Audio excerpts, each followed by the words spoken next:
No, I'd be a lot better off if I would have studied more when I was growing up, you know?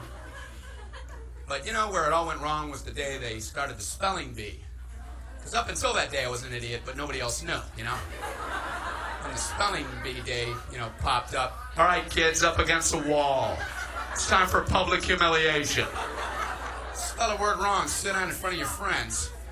You know, that's great for little egos. Hey, look at me, I'm a moron. I wasn't even close. I was using numbers and stuff.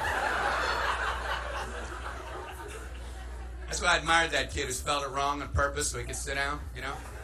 He knew he wasn't going to win, so why stand there for 3 hours? First round, cat, K-A-T, I'm out of here. Then as he passed you, I know there's 2 T's.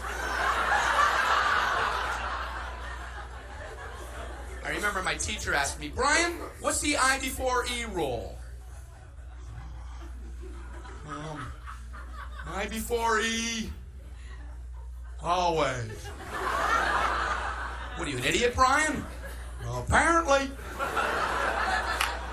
So she explains it, no, Brian, it's I before E, except after C, and when sounding like A, as a neighboring way, and on weekends and holidays, and all throughout May, and you'll always be wrong no matter what you say. That's a hard rule. That's a rough rule. Plurals were hard, too. Brian, how do you make a word a plural?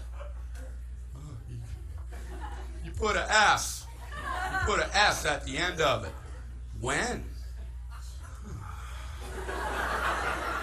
On weekends and holidays. No, Brian, no, let me show you.